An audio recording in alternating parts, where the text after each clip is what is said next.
자, 계속 비과세 쪽에서 한번 좀 확인 좀 하죠. 네, 여러분 지금 초반부터 너무 열심히 공부하지 마세요.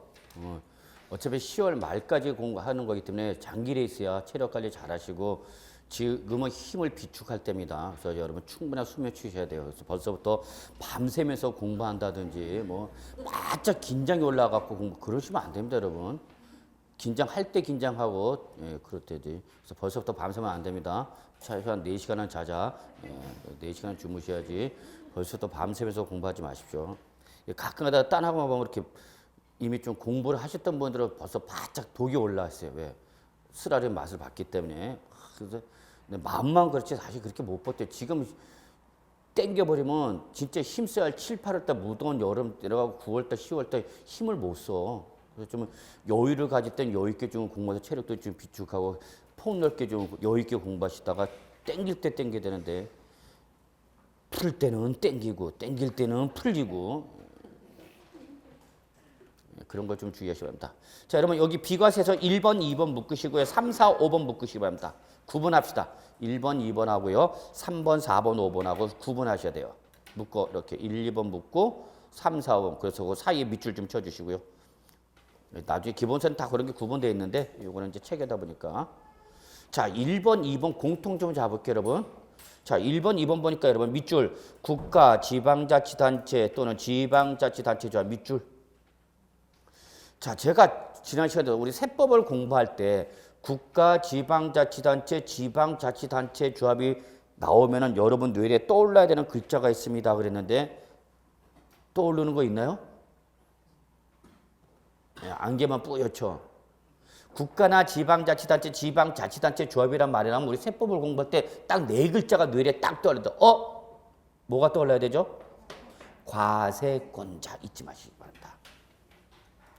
지방세법에 이 말은 계속 나와요, 여러분. 우리 지방세 공부할 때마다 꼭 나오는 말 중에 하나가 국가, 밑줄 치세요. 국가, 지방자치단체, 지방자치단체 밑줄 세 놈 묶으시고 밑줄 쳤죠? 그리고 적어놓으세요. 과세권자.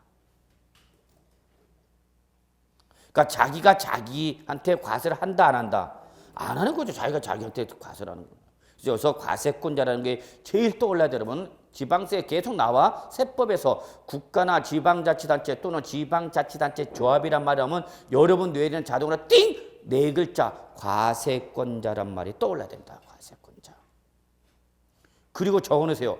여기서 과세권자가 왜 나왔는지를 아셔야 돼요. 왜? 얘가 왜 나왔어 여기서? 여기서 과세권자는 매매 당사자들 중에서 매수자, 취득자입니다. 적으세요. 여기서 과세권자 왜 나왔다? 취득자로 나온 겁니다. 즉 원인 불문 소유권을 취득한 사람이 누구란 얘기야? 과세권자다 그 얘기야. 그러니까 이때는 과세권자인 국가나 지방자치단체가 납세 의무자가 되면서 또 뭐가 되는 거예요, 여러분? 과세권자가 되어버리죠. 이해하세요? 그럼 여러분 민법에서 아직 안 나갔네. 민법 채무소멸 사유 중에서 혹시 혼돈이라고 들어보셨어요? 혼동? 혼동이 뭐예요, 여러분? 아이 혼동스러워. 민법에서 배우셔 혼동. 뭐 세법이나 민법이나 별 차이는 없어. 모르는 건 똑같아. 그건 뭐 많이 하는 것 같지만 이렇게 생각합시다. 동일인이 한 사람이 채권자가 되면서 채무자가 되어 있는 거죠. 집에 갈까? 그래서 지금 한 번 가셨어요. 다시 한번 이렇게 생각해요, 여러분. 혼동. 동일인이 뭐가 되면서 채권자가 되면서 본인이 뭐가 되는가? 채무자가 되는 거. 그러니까 지가 받을 거 있으면서 지가 줄 또 혼동스러워. 그럼 받는다는 얘기야? 준다는 얘기야? 혼동스럽죠. 이게 바로 뭐가 되는 거예요, 여러분? 채무 소멸 사유가 됩니다. 이게 바로 과세권자죠. 즉 국가나 지방자치단체 또는 지방자치단체는 이 국가 등이 뭐가 되면서 과세권자가 되면서 과세권자가 부동산 등을 뭐 했어? 취득한 거죠. 그러면 부동산 취득했으니까 뭐가 되는 거예요, 여러분? 납세 의무자가 돼버리는 거죠. 자, 이렇게 합시다. 정부가 저 세종자치시 건물 부동산 종합청사 건물 취득했죠. 세종자치시 그러면 정부인 국가가 부동산이라는 정부 청사 건물 취득했어. 그럼 우리 아까 부동산을 취득한 사람 취득세 납세무자라고 했죠. 근데 문제는 그 취득세 납세무자가 또 누구란 얘기야? 국가 등이라는 얘기야. 그러니까 자기가 받으면서 자기가 줘야 되는 거죠. 그러니까 동일인이 지위를 겸용하게 되는 걸 바로 민법상 뭐라 한다? 혼동. 이럴 때에는 아예 과세를 하겠다 안 하겠다? 안 하겠다 그 얘기입니다, 여러분. 그래서 결론 냅시다. 과세권자가 납세무자가 될 때는 이때는 뭐다, 여러분? 비과세. 거기까지만 보세요. 그래서 국가, 지방자치단체, 지방자치단체 조합 잊지 마세요. 우리가 이거 1년 내내 나와. 1년 내내 해. 근데 나올 때마다 물어보면 계속 또 삽질해. 그래서 국가나 지방자치단체 또는 지방자치단체 조합이란 말이 나오면 얘들이 누구고? 과세권자. 그들이 부동산을 뭐하면? 취득하면 자기가 또 뭐가 되는가? 납세 의무자. 그러면 이때 이거는 민법상 혼동사유가 발생했기 때문에 채무 소멸사유가 된다. 결론, 국가 등의 부동산을 뭐하면? 취득하면 비과세다. 그래서 여기서 과세권자는 왜 나왔다? 취득자. 근데 여기는 또 여러분 밑줄 한번 더 쳐주세요. 외국 정부나 주한국제기구라는 게 있네. 그러니까 우리나라 정부나 지방자치단체가 취득하는 건 물론이고 외국 정부가 우리나라에서 부동산을 취득하면 그 외국 정부의 취득에 대해서도 뭐 해주겠다 여러분? 비과세하겠다 그 얘기 여러분. 그런데 여기서 외국 정부란 말이 나면 여러분 또 뇌리에 떠올라야 되는 게 있어요 여러분. 외국 정부가 나면 외국이죠. 그러면 항상 우리 세법을 공부할 때 외국 정부란 말이 나면 얘는 반드시 뭐가 떠올라야 되냐면 상호주의란 말이 반드시 뇌리에 떠올라야 됩니다.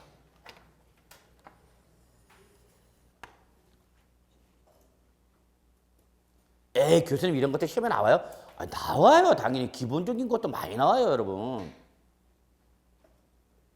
그래서 외국 정부가 나오면 반드시 무슨 주의를 떠올려라? 상호주의. 즉 니네가 비과세하면 우리도 비과세하고 니네가 과세해? 그 우리도 과세하겠다는 얘기야. 제가 맨날 저희 집에서 듣는 소리가 하나 있는데요. 니가 스키야 처갓집에 잘해야 나도 시댁에 잘할 거 아니야. 전형적인 무슨 주의? 맞죠? 난 맨날 이렇게 살아. 상호주의의 생각입니다. 하여튼 뭐가 나오면 여러분? 외국 정부가 나오면 여러분 뇌리에 딱 띵! 상호주의란 말이 반드시 들어갑니다. 그러니까 이거 이렇게 생각하면 돼요, 여러분. 자, 우리나라가 미국에서 대사관 건물 취득했어. 그 미국에서 우리나라 대사관 건물 취득해서 미국이 그 취득에서 과세를 안 하더란 얘기야. 그럼 미국이 우리나라에서 대사관 건물 뭐하면 취득하면 니네가 우리 과세했어 안 했어? 안 했어. 그럼 우리도 과세를 안 하겠다 그 얘기야 여러분. 이해하시죠? 그런데 자 일본에서 우리나라가 대사관 건물 취득했는데 이놈들이 과세를 하더란 얘기야. 진짜 그렇다는 얘기가 아니라 대사관 건물 우리나라가 건물 취득하니까 일본이 뭐 하더란 얘기야 여러분? 과세하더란 얘기야. 그러면 일본이 우리나라에서 대사관 건물 취득 우리도 어떻게 했다는 얘기야? 과세하겠다 그 얘기 여러분. 이해하시겠어요? 그래서 항상 놓치면 안 돼요. 외국 정부란 말이 나오면 반드시 무슨 주의에 따라서 상호주의에 따릅니다. 상호주의. 국가가 아니라 상호주의가 대원칙이에요 여러분. 이걸 상호주의 그러지 않고 호상주의 그러면 여러분 신고하세요. 간첩 신고. 북한 사람은 호상주의랍니다. 그래서 무슨 소리요? 호상주의래. 그러면 그건 신고해버려. 자 다시 한번 제가 좀 임팩트를 강하게 주는 성격이에요. 그래서 제발 좀 까먹지 마라. 외국 정부란 말이 나오면 반드시 뭐가 난다 여러분? 상호주의. 그러니까 시험에 나왔어 이게 실제 최근에도. 그래서 이렇게 나왔어요. 외국 정부가 우리나라 부동산 취득했는데 이 외국 정부가 어떤 나라냐? 우리나라 정부 이 취득에서 과세하는 우리나라 정부 이 취득에 대해서 과세하는 외국 정부가 우리나라에서 부동산 취득했다. 과세한다 비과세한다? 어? 뭐라고? 다시 해. 이게 큰일 나네. 우리나라 정부가 취득하는 것에서 과세하는 외국 정부가 우리나라에서 취득할 때 우리나라도 어떻게 한다? 과세한다. 무슨 주의라고? 상호주의. 이게 시험에 나와서 최근에도 등록면허세에서 나왔던 규정이에요. 주워 먹는 문제야, 주워 먹는 문제. 저는 주워 먹는 문제라고 생각하는데 여러분은 어렵네요 그러는 거죠. 어렵기는 개뿔. 뭐만 떠올려라 여러분? 외국 정부는 상호주의만 기억하세요. 상호주의만. 아, 니네가 비과세? 그럼 우리도 비과세. 니네가 과세? 우리도 뭐야? 과세. 여러분이 열심히 열공해? 그럼 저도 하나라도 더 하려고 열광하는 거고. 에휴, 저 자식이 뭐라고 지저대는지 난 모르겠다고 쳐다보면 저도 그냥 그래, 나도 떠들다 나가자 그러는 거고. 저 사람이 나를 싫어해? 그럼 나도 그 사람을 싫어할 수밖에 없어. 맞지? 저 사람이 나를 좋아해? 그럼 나도 어떻게 해? 뭐 자기 좋아하는 거죠. 무슨 주의? 상호주의. 잊지 마세요 여러분. 사람이야 사람. 저 사람이 나를 좋아하는지 싫어하는지 여러분 다 알잖아. 아, 나 싫어해. 그러면 에이 몰라, 나도 저 사람 몰라, 신경 안 써. 근데 저 사람 열심히 공부하고 열광해. 그러면 어떻게 하든지 끌고 가서 합격시키려고 노력할 것이고. 그래서 잊지 마시고 하면 다시 한번 강조합니다. 이거 강조하려고 이렇게 시간 때문에. 무슨 말 나오면? 외국 정부란 말이 나오면 여러분 뇌에 띵! 무슨 주의? 상호주의란 말이 띵 떠올라야 돼. 시험 볼 때 이게 떠오르면은 맞히는 거고, 이게 안 떠오르면 또 외로운 인생을 걷는 거야. 저 어두운 곳에서 사람이 되고 싶다라는 요기 인간이 되는 거죠. 7년간 어둠 속에서 제가 살았어요. 여러분은 꼭 합격하셔야 돼요. 응? 시험은 무조건 합격해야 돼요. 무조건. 결과가 없어. 그냥 합격이 오로지. 합격을 못하면 여러분 그 결과는 이루 말할 수가 없어요. 그래서 여러분 뛰어든 있으니까 꼭 열공하셔서 붙으시고요. 그래서 여러분 1번, 2번 국가 등이 나왔다는 거 잊지 마시고요. 2번은 뭐냐면 여러분, 이게 다른 과목들이 저렇게 좀 진도가 나가고 센터링을 해줘야 되는데 안 그러면 제가 다 설명해야 돼요. 2번은 과세권자가 나오긴 나왔죠. 그럼 1번하고 2번하고 차이점이 있겠죠. 자, 제가 여러분 항상 공부할 때 이걸 강조합니다. 구분할 때는 구분해 들간이 뭐가 있고요?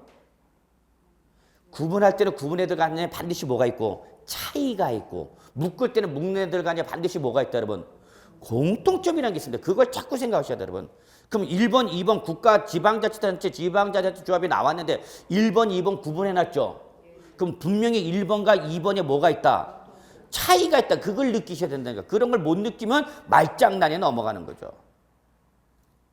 그러면 2번은, 자, 거기서 1번하고 2번하고 차이 볼게요. 1번은 국가 등이 여러분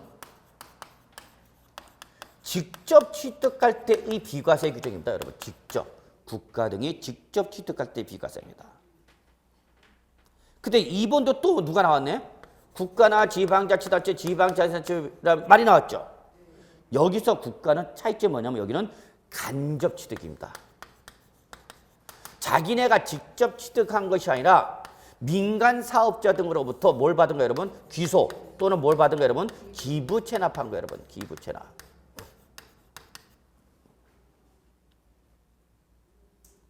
이런 차이가 있어요.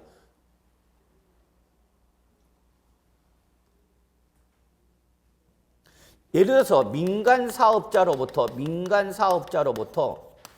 그래서 민간 사업자가 여러분 이거 할까?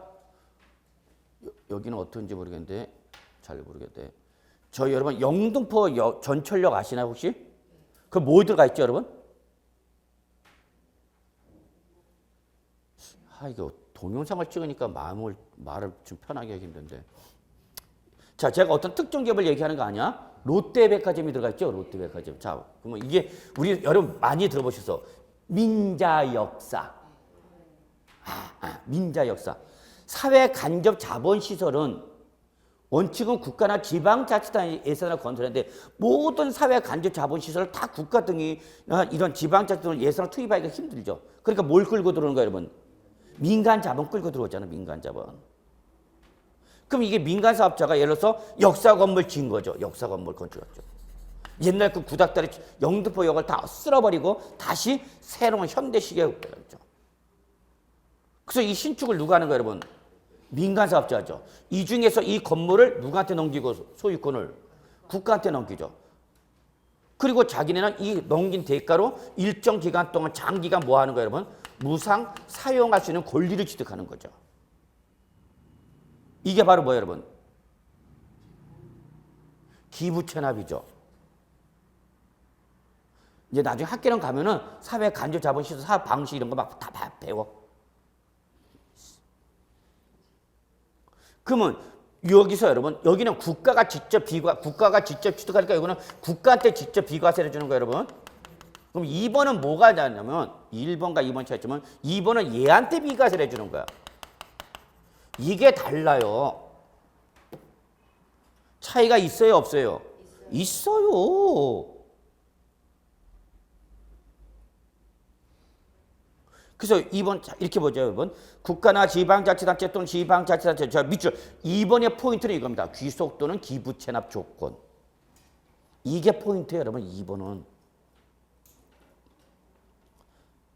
귀속시키거나 기부채납하는 조건으로 부동산이나 사회 기반 시설을 뭐하면 취득하면 그때는 국가한테 비과세 해주는가 민간 사업자한테 비과세 해주는가 민간 사업자한테 비과세 해주는 거예요.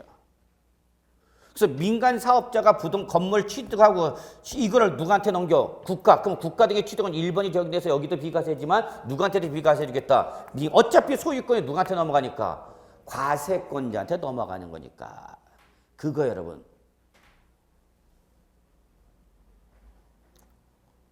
그래서 1번은 국가 등이나 직접 취득에 대한 비과세를 말하는 거고 2번은 소유권을 국가 등에게 넘기거나 뭐 하는 사람한테 기부 체납하는 민간 사업자가 부동산을 취득하거나 사회 기반 시설 취득하면 그때 그 민간 사업자한테는 과세를 하마 안 하마? 안 하마. 1번과 2번이 엄청난 차이가 있습니다.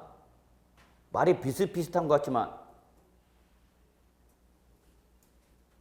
여러분 차이점 느끼시죠? 네, 그래서 2번은 이 국가나 지방자치단체 소유권을 넘기거나 기부 체납하는 사람한테 비과세 해주겠다는 얘기죠. 그럼 예를 들어서 누구 생각하면 된다 여러분? 민간 사업자 생각하면 되는 거죠. 그러나 1번은 국가 등이 뭐 하는 거예요 여러분? 직접 취득한 거죠. 그럼 이렇게 하죠. 봐. 민간 사업자가 건물 취득했죠? 취득했어. 그래서 소유권을 누구한테 넘겨줬어? 국가. 그럼 국가 직접 취득이니까 얘 비과세죠? 그리고 얘가 어차피 원시 취득자지만 국가한테 넘겼으니까 너도 뭐 해주마? 비과세 해주마. 그 얘기 여러분. 이해되세요? 예. 그래서 1번과 2번은 국가 등이라는 누가 개입된 거고 여러분 과세권자가 개입된 거래입니다. 다시 한번 1번과 2번의 공통점 뭐다고요? 과세권자가 개입된 취득이고 차이점은 1번은 국가 등이 직접 취득하는 것에 대해서 비과세가 되는 거고 2번은 국가 등이 간접 취득함에 따라서 그 소유권을 귀속시키거나 기부 체납하는 누구한테? 민간 사업자한테 비과세를 해주겠다. 그 얘기입니다. 물론 국가 등도 당연히 얘들한테 넘겨받으면 국가 등이 취득 1번 규정이 적용되기 때문에 비과세가 되는 거고 누구한테도 해주겠다? 민간 사업자한테도 비과세 해주겠다. 그 얘기입니다. 여러분. 좀 이해되세요 여러분? 구분되세요? 단서가 붙죠. 이게 이제 내년에 바뀌어. 내년에 또 이제 이 조건이 붙어요. 뭐 그래서 개정이 될 텐데 그래서 지금 깊숙이 못 들어가는 이유가 내년 지방세법 좀 많이 바뀔 거예요. 그래서 제가 지금 일부러 지금 개별 요건 들어갔다가 내년에 다시 뭐 하면 개정되면 이거 이렇게 해서 이렇게 개정됐다 그러면 여러분 오히려 혼돈을 야기할까 봐 제가 일부러 개별 규정을 안 들어가고 기본 개념. 근데 사실은 이 기본 개념만 알아도 나중에 분명히 효과 봅니다, 여러분.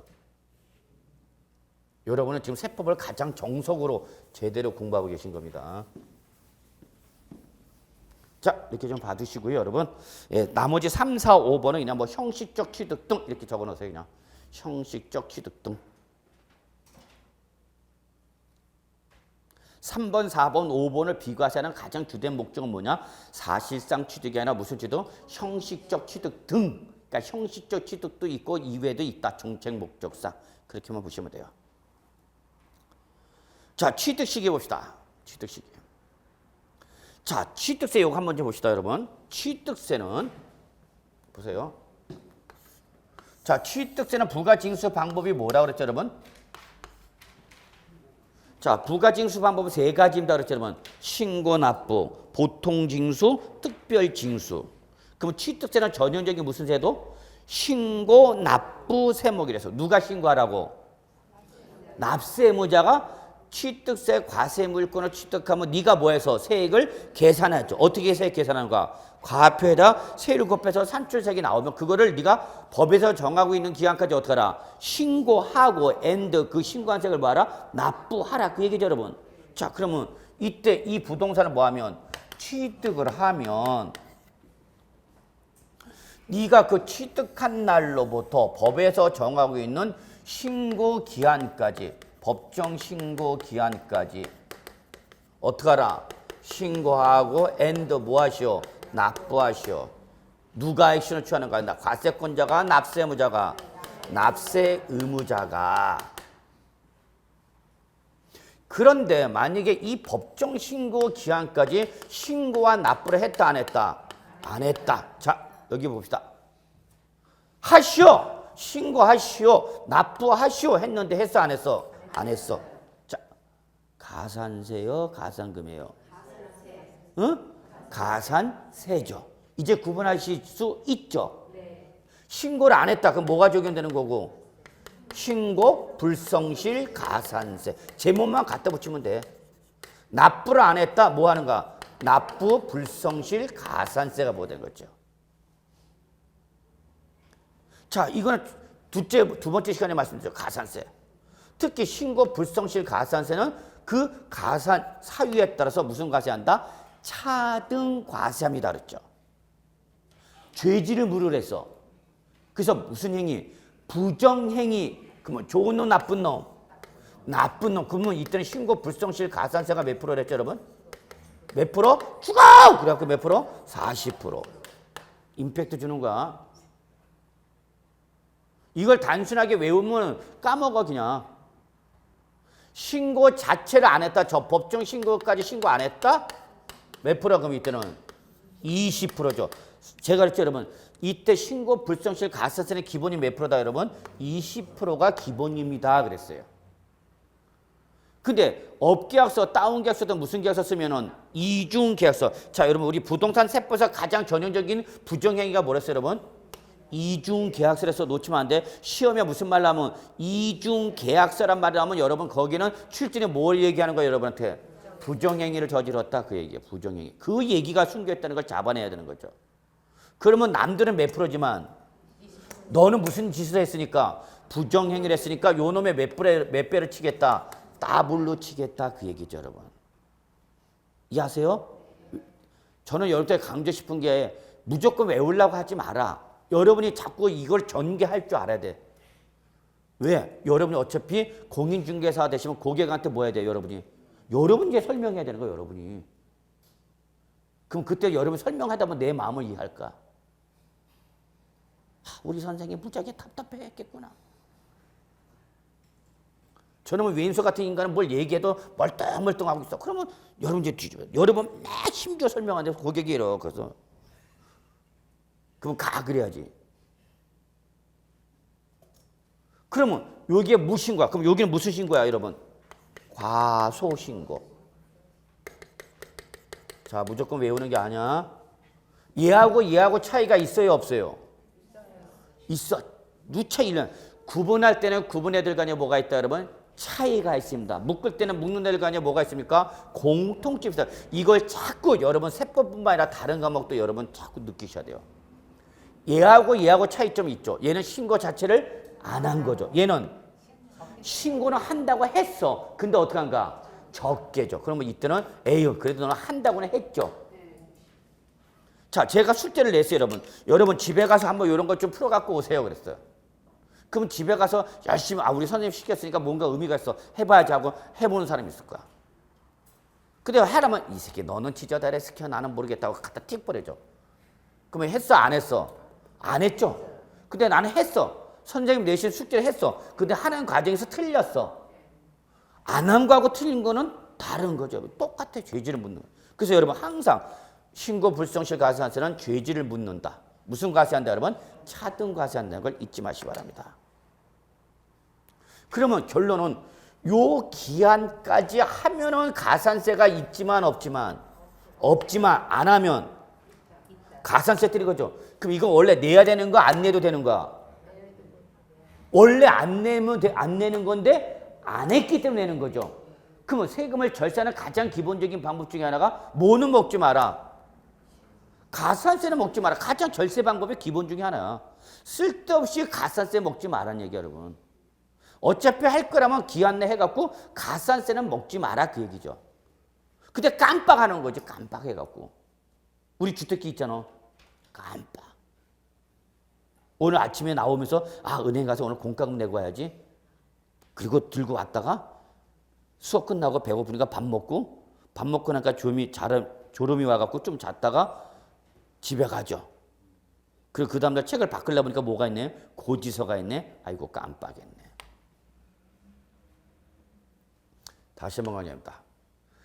가산세는 먹어라 먹지 마라. 먹지 마라. 이게 가장 기본적인 절세. 그럼 언제까지 해야 돼 여러분? 법정신고. 그러면 자 취득세 법정신고는 기한은 기본이 원칙이 며칠이냐? 60일이네입니다. 요 취득한 날부터 며칠이다 여러분? 60일입니다. 60일. 놓치면 안 됩니다. 별표에서 얘기했잖아. 이건 공인중개사 여러분이 반드시 알아야 돼. 이걸 취득자한테 얘기해 줘야 돼. 근데 여러분 여기서 주의할 거는 원칙과 예외를 반드시 얘는 한꺼번에 정리해 두셔야 돼요. 오늘 취득했다. 그럼 오늘 취득한 날부터 며칠이 내라고 여러분? 60일이 내라는 얘기야. 요 기한 내에 신고 납부하는 뭐는 없지만 가산세는 없지만 요 기한이 어떻게 하면 하루라도 넘어가면 뭐 붙는가? 가산세 붙는 겁니다. 하루라도 넘어가면. 세금이 이렇게 무서워요. 하루만 넘어가도. 예를 들어서 대출금 이자 오늘 갚는 날이야. 하루만 늦어도 은행에 못 때려. 연체로 때리죠? 똑같아요 여러분 세금은. 단 며칠이 낸데 60일이 낸데 그 전에 뭘 한다면 등기를 하고자 한다면 이때는 등기 전까지입니다. 이거 아주 중요한 규정입니다 여러분. 그리고 이걸 고객한테 여러분이 반드시 설명해 주셔야 됩니다.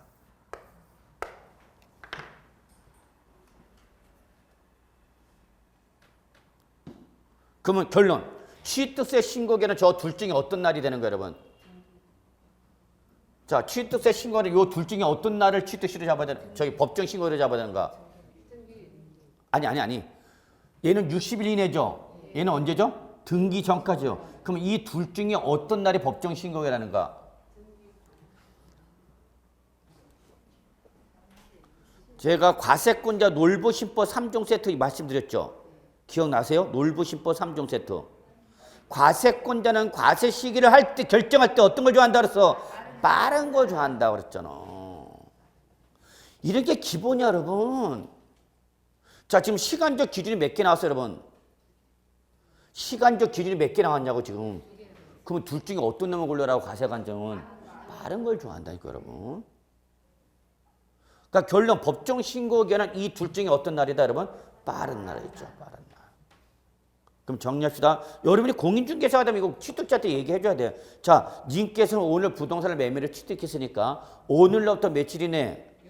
60일 이내 취득세를 내셔야 되지만 신고가 납부해야 되지만 그 전에 뭘 하고자 한다면 등기를 하고자 한다면 그 뭐 하기 전까지 등기하기 전까지 취득세를 신고하고 납부하셔야 한다는 말을 여러분이 하실 수 있어야 한다 그 얘기입니다. 그래서 여러분한테 부동산 세법을 지금 물어보는 겁니다. 시험에.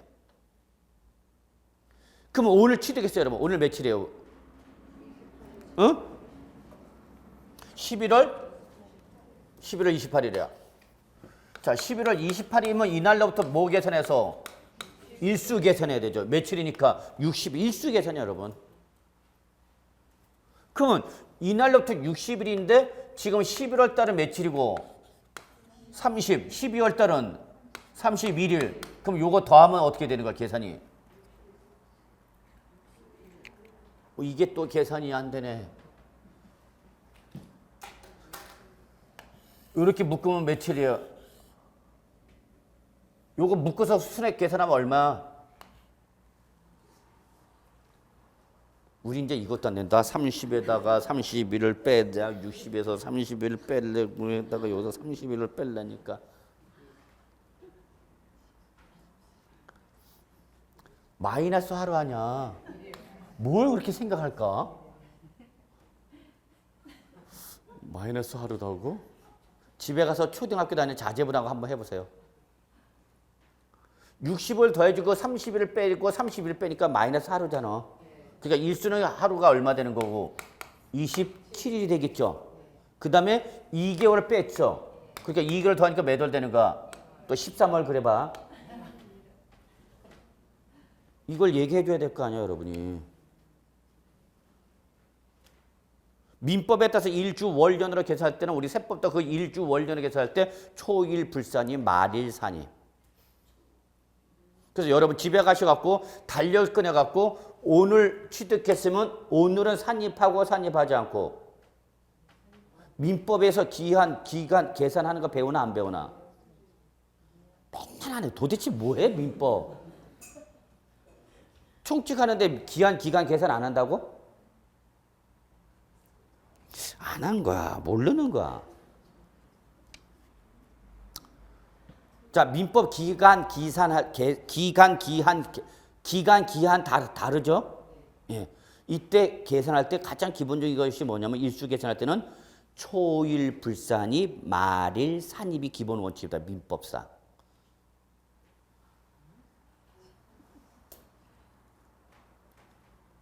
이걸 내가 왜 하고 있는 건지 알 수가 없는데. 초일 불산입. 그러니까 첫날은 산입하지 마시오. 그러나 뭐는 말일은 뭐 하시오? 산입하시오. 그래서 이걸 뭐란다 여러분? 초일 불산입, 말일 산입이랍니다. 공인중개사가 되셔서 여러분 기간, 기한 계산하는 방법 좀 아셔야 됩니다. 여러분 월 단위로 할 때는 어떻게 하는가요, 여러분? 일 났다. 난 몰라. 그 만약 1개월 후다 그러면 여기서 11월 28일부터 1개월 후에 내시오 그러면 월로 일수가 아니라 1개월 후는 언제가 되는 거예요, 여러분? 응? 기한이 1개월이다 그러면 기한을 언제로 잡아야 되는가? 11월 28일 기산점으로 하면은 12월 28일이야, 27일이야, 29일이야.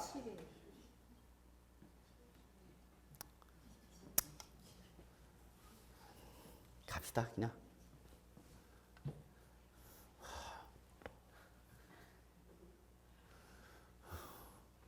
민법상 주, 월, 연으로 계산할 때는 해당 응당일의 전일로 기한이 만료합니다. 근데 초일 뭐 하니까 불산입 하는 거죠. 그럼 결론 단순하게 하면 그냥 쉽게 계산하면 11월 28일부터 1개월 이내 그러면 딱 얼마 대답하시면 되냐? 1월 더하세 그냥. 그러면 만약에 요 민법에서 초일 불산입은 언제부터 계산하고 11월 29일 그부터 1월 하고 응당일이 언제가 되고 29일에 전일로 만드니까 언제가 되는 거예요, 여러분? 28일. 그래서 결론 12월 28일 되는 거죠. 그럼 이렇게 계산하면 더 어려울까 그냥 1월 그럼 어떻게 하라고? 월 더하면 된다고. 그러면 11월 언제 아니죠. 이게 잘못했죠, 제가. 29일이니까 초일 불산입은 언제부터 계산한가? 30. 응당일이 30이 되고 전일 하니까 언제가 되는가 여러분? 29일. 그래서 결론은 언제가 되는가? 12월 29일이 되는 겁니다. 1개월로 하면은 기한이. 그러니까 민법에서 초일 불산입, 말일 산입 해놓고 응당일에 전일로 기한이 만료한다. 그러면 여러분이나 오히려 돌아버리니까 그냥 월. 그럼 그냥 뭐만 더하라고? 월만 더하시라고. 그러면 11월 28일부터 1개월 이내. 그러면 1개월 이내 할 때 기한은 언제를 말하는가? 12월 28일을 말하는 거야. 1월을 그냥 더하라고. 잘못했어요, 제가. 예. 공인중개사 이거 기한 따질 줄 알아야 되는데. 어쨌거나 좋아. 그냥 우리끼리 합시다, 그냥. 자, 11월 28일 취득했다. 그럼 언제까지 내야 된다, 여러분? 언제까지 내야 된다? 1월 27일까지 내면 돼. 그럼 뭐는 없다? 가산세는 없어. 이걸 여러분이 얘기해 줘야 된단 말이야. 공인중개사가 얘기해 줘야지. 누가 얘기해 줘 이거를. 취득자한테. 취득자가 여러분한테 저 언제까지 취득세 내야 돼요? 그러면 고객님 시험 범위가 아닙니다. 그럴까? 그런데 여기까지 되셨죠, 여러분? 그런데 이 매수자가 뭐라냐면 저는 오늘 취득했으니까 빨리 나 내일 이전 등기하겠대. 빨리 등기해야 되겠죠. 빨리 등기해야지. 그러면 힘겹게 이거 떼갖고 며칠 잡아놨는데 1월 20일 잡았는데 1월 27일 잡았는데 내일 뭐 한다면 등기를 하고자 한다면 내일 등기하기 전까지 내야 된다고 여러분. 이해되셨어요? 그래서 결론 이렇게 정리하면 돼요 여러분. 둘 중에 어떤 날까지가 둘 중에 어떤 날 빠른 날이 바로 뭐가 되는 거예요 여러분? 취득세 뭐가 되는 거예요 여러분? 신고 기한이 되는 거예요. 다시 한번 정리합시다. 자, 오늘이 잔금 지급이래요 여러분. 오늘이 잔금 지급이야. 그럼 오늘로부터 며칠 이내에 내야 되는데 60일 이내에 되는데 그 전에 뭐를 하고자 한다면 등기를 하고자 한다면 60일까지 기다리는 게 아니라 뭐 하기 전까지? 등기하기 전까지 취득세를 내야 된다는 얘기예요 여러분. 이해되셨어요? 왜 그러냐면 잠깐 어디 보시냐면 여러분 이 책이더라 이게 나와 있나 안 나왔나?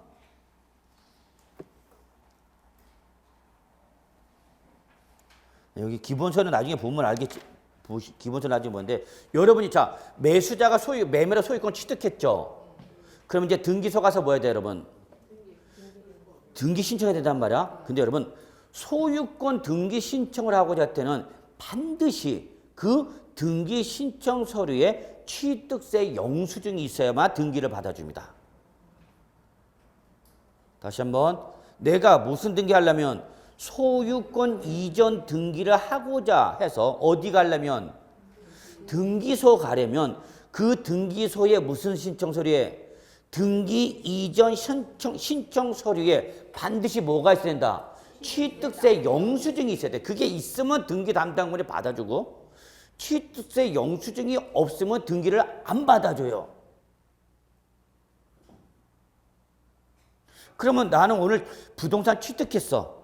그럼 나 내일 이제 이전 등기할래? 오늘 이제 시간이 없으니까 뭐 잔금 치르고 사인하고 뭐 하고. 그럼 나 내일 등기하겠다. 빨리 등기하겠대.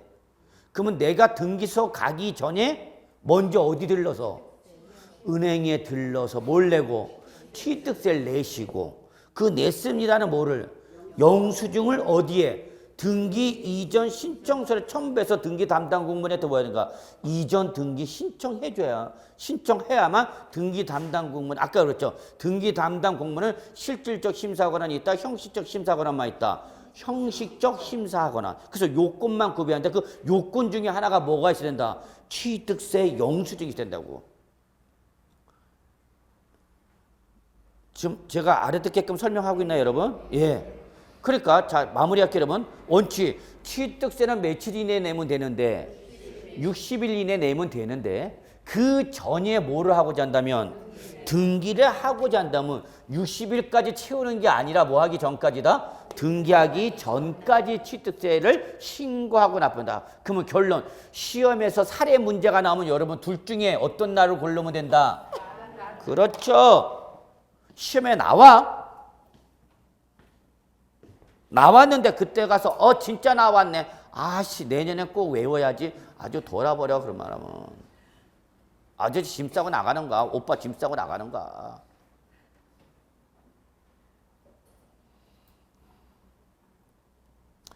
저게 가장 기본입니다. 그리고 이런 내용은 정말 여러분이 공인중개사가 되시거나 여러분이 공인중개사 여부와 관계없이 부동산 취득하면 여러분이 반드시 알아야 할 내용이죠. 반드시 알아야 할 내용이에요 여러분. 그래서 이 기한을 깜빡해갖고 뭐는 먹지 마라. 가산세는 먹지 마라는 얘기야. 어차피 이거 세금 내는 것도 서러워 죽겠는데 거기다 날짜 지나갖고 뭐까지 때리면 가산세 때문에 돼요. 제가요. 이 세금이라는 건요. 여러분이 맞아 보기 전까지는 별로 그렇게 느끼질 못합니다. 제가 이번 주 초반에 얘기를 해야 되나 말해야 되나 모 지역에 갔는데 수강생 4명이 줄 서 있어 저한테 면담 좀 하자고. 교수님 점심시간 쉬는 시간에 좀 쭉 네 분이 쭈르르 와 있어. 그때 다들 하나씩 뭘 들고 왔어. 종이를 하나씩. 왜 왔겠어요 저한테? 저거 뭐 인간적으로 교류를 갖고 싶다 뭐 그런 사람 하나도 없어. 저한테 와서 뭐 하나 물어보겠다고 하면 딱 뭔 게 있어요. 뭐 갖고 왔냐 하나같이.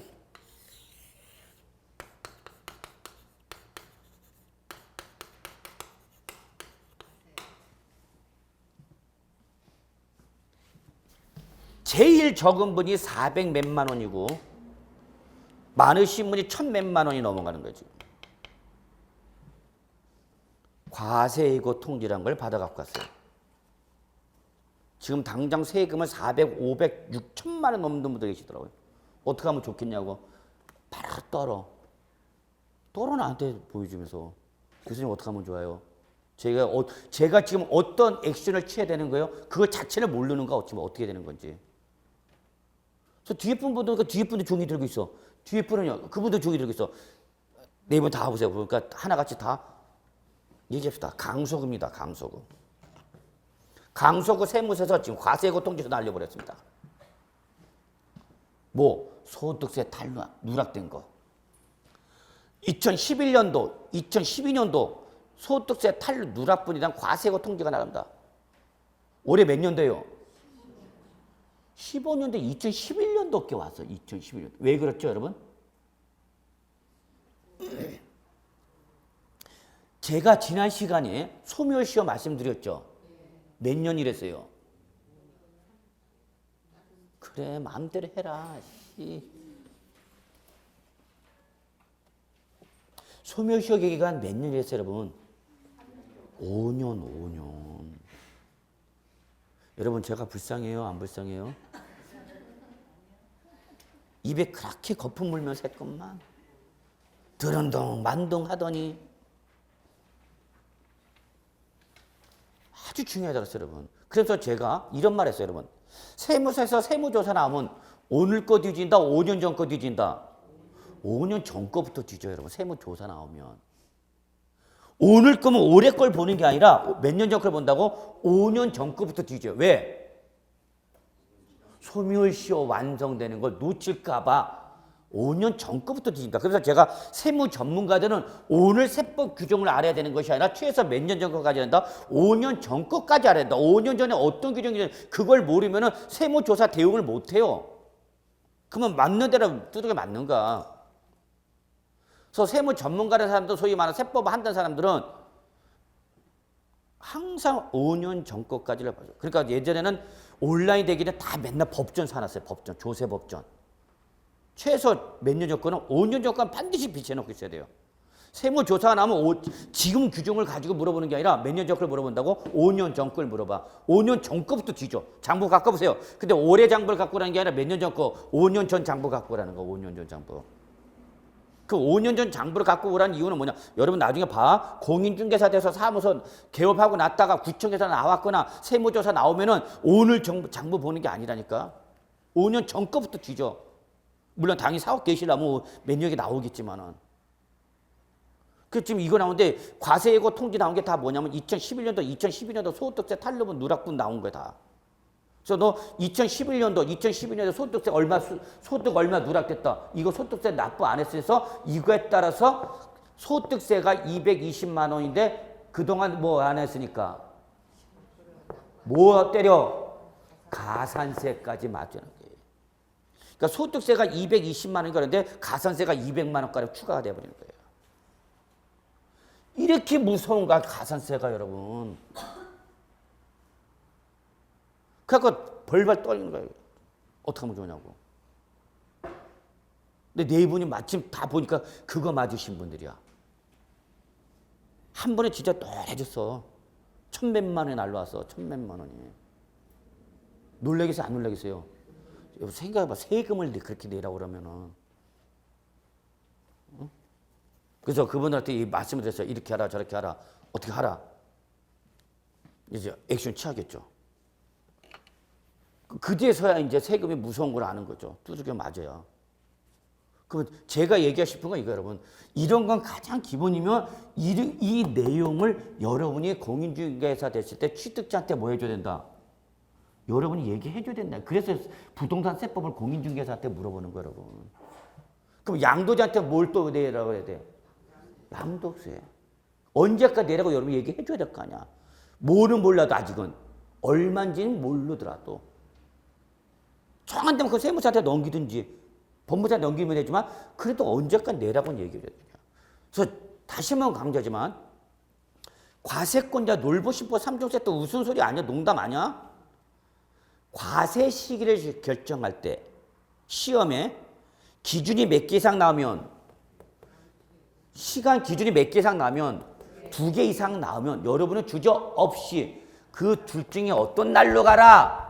다른 날로 가라고 여러분. 그런 마인드만 갖고 계시라니까요. 그럼 내가 예상하지 못했던 문제가 나와도 맞출 수 있단 말이야. 과세가액을 결정할 때는 과세권자는 어떤 걸 좋아한다? 큰 금액, 큰 금액. 과세가액이 클수록 세율이 많이 나오니까 무슨 금액? 큰 금액. 과세관청은 세율을 정할 때는 어떤 세율을 좋아한다? 높은 세율. 나중에 우리 기출문제 풀어보겠지만 제가 지금 하는 얘기가 무슨 소리가 다 시험에 나오는 것들이에요, 여러분. 이런 거 알아도 답이 다 손들고 있는 문제들이 많아요. 하나의 자산에 대해서 둘 이상의 세율을 정할 때는 평균 세율을 정한다. 맞는 말이야, 틀린 말이야? 다시 한번. 하나의 자산에 대해서 또는 동일한 자산에 대해서 2개 이상의 세율이 적용이 가능할 때는 이때는 둘 중에 평균 세율을 정한다. 맞는 말이에요, 틀린 말이에요? 틀린 말이야. 왜 틀렸어? 무슨 평균 세율이야? 무슨 세율이야? 높은 세율. 그거 답이야. 그게 다 뭐 별거 있어? 어려운 거? 기본이야, 여러분. 그래서 항상 요걸 잊지 마시기 바랍니다. 자, 그러면 우리는 지금 무슨 규정 하다가 여기까지 온 거죠? 뭐 하다 여기까지 온가?